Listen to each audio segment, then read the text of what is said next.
Hi, I'm Chuck Colson with this week's 2-Minute Warning. Let's just draw back and take a look at what's happening around us. We are seeing a kind of despair that I haven't seen in my lifetime.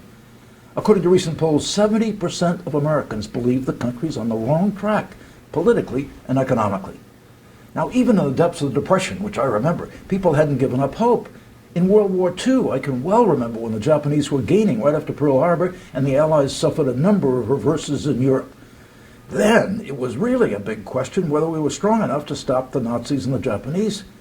But I don't ever remember people despairing or giving up or wringing their hands or saying the country's on the wrong track. There was a vital kind of patriotism during the Depression. We worked our way out of it and gave ourselves hope by our own determination and perseverance. And in World War II, when we waved the flag, Rosie the Riveter got to work and we all supported the boys on the front lines. Today we've been pampered, we've been spoiled.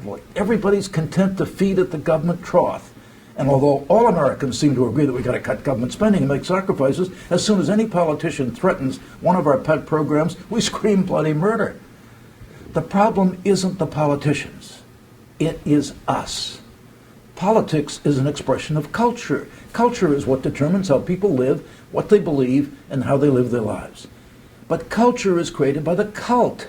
That is the belief system of the people. Now, if relativism today is the belief system of the people, there's no cohesive culture.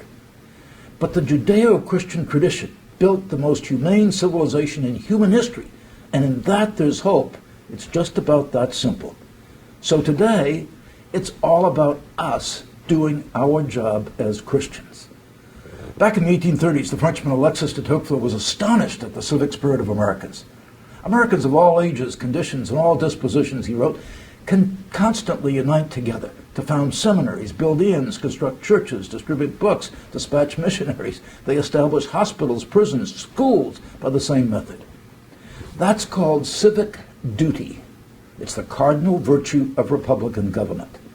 De Tocqueville also did not hesitate to identify Christianity as the source of that vitality, since he wrote, "The country where Christianity exerts the greatest sway is also the most enlightened and free." Okay, sure, America's changed drastically since de Tocqueville's time. But instead of looking with despair on what's happening in Washington and our nation, as Christians, we ought to be looking realistically at what's happening within the church. If we turn our back on the culture, just study our Bibles and content ourselves to be in our happy, holy huddles, the world around us is bound to collapse. So, if you want to get angry at the politicians, go ahead. But you can't really blame them. If you want to know where the real problem is, look in the mirror. But if we were to pull together and provide a healthy cult and preach a healthy message that brings justice and righteousness into the mainstream of culture, then we can see America restored to vitality and prosperity. I'm Chuck Colson, and that's this week's 2-Minute Warning.